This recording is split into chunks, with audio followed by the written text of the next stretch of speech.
ರಾಹುಲ್ ಗಾಂಧಿ ಪಲಾಯನ ಯಾಕೆ ಮಾಡ್ತಾ ಇದ್ದಾರೆ?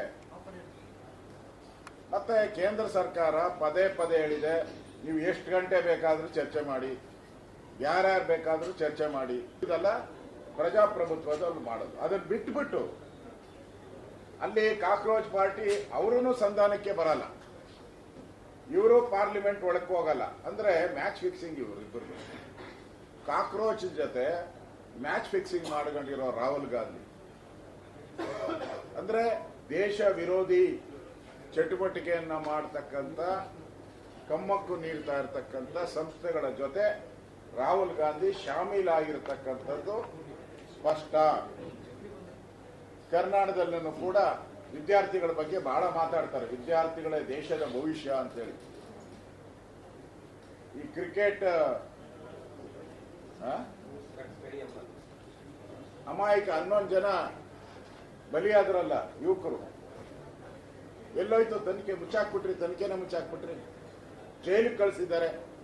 ನೀವೇನ 11 ಜನ ಕೊಲೆ ಮಾಡಿದ್ರಲ್ಲ, ನೀವು ಎಲ್ಲಿದ್ದಾರೆ? ಯಾರು ಜೈಲಿಗೆ ಹೋಗಿದ್ದಾರೆ?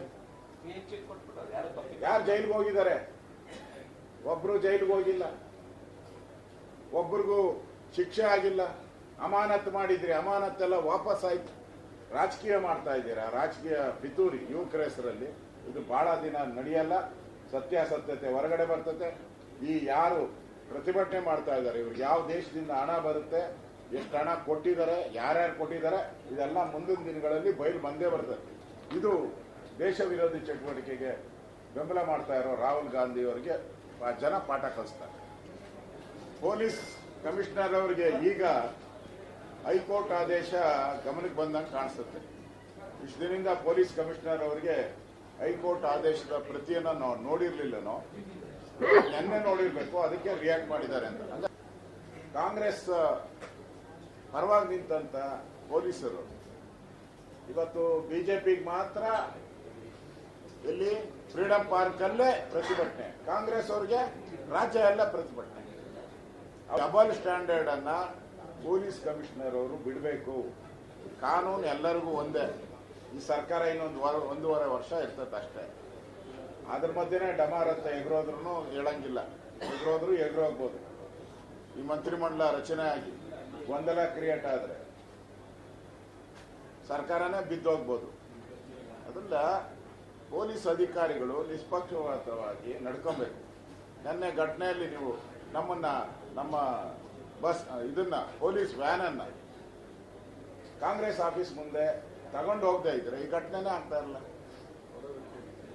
ತಗೊಂಡು ಹೋದವ್ರು ಯಾರು? ನಿಮ್ ಡೈರೆಕ್ಷನ್ ಕೊಟ್ಟವ್ರು ಯಾರು? ಇವ್ರು ಬರ್ತಾರೆ, ಕಾಂಗ್ರೆಸ್ ಆಫೀಸಿಂದ ನಿಲ್ಲಿಸಿ ಮೊಟ್ಟೆ ಹೊಡಿಬೇಕು, ಕಲ್ಲು ಹೊಡಿಬೇಕು ಅಂತ ಹೇಳ್ಕೊಟ್ಟವ್ರು ಯಾರು? ಇವೆಲ್ಲ ಪೂರ್ಯ ನಿಯೋಜಿತ ಇವೆಲ್ಲ. ಅದರಿಂದ ಇಲ್ಲಿ ಬುದ್ಧಿ ಹೇಳಕ್ ಮುಂಚೆ ಫಸ್ಟ್ ನೀವೇನ್ ಮಾಡಿದೀರಾ?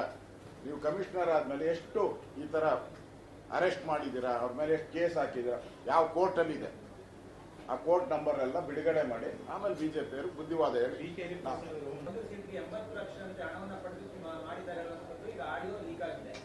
ಆಡಿಯೋ ನಾನು ತರಿಸ್ತಾ ಇದ್ದೀನಿ, ಬರ್ತಾ ಇದೆ. ಆಡಿಯೋ ಬಂದ್ಮೇಲೆ ನಿಮ್ಮ ಮುಂದೆ ಪ್ಲೇ ಮಾಡಿ ಅದರಲ್ಲಿ 80 ಲಕ್ಷ ರೂಪಾಯಿಗೆ ಡಿಮ್ಯಾಂಡ್ ಮಾಡಿರೋದು ಎಲ್ಲನೂ ಕೂಡ ದಾಖಲೆಗಳು ತರಿಸಿ ನಾಳೆ ಅದನ್ನ ಮಾಡ್ತೀವಿ.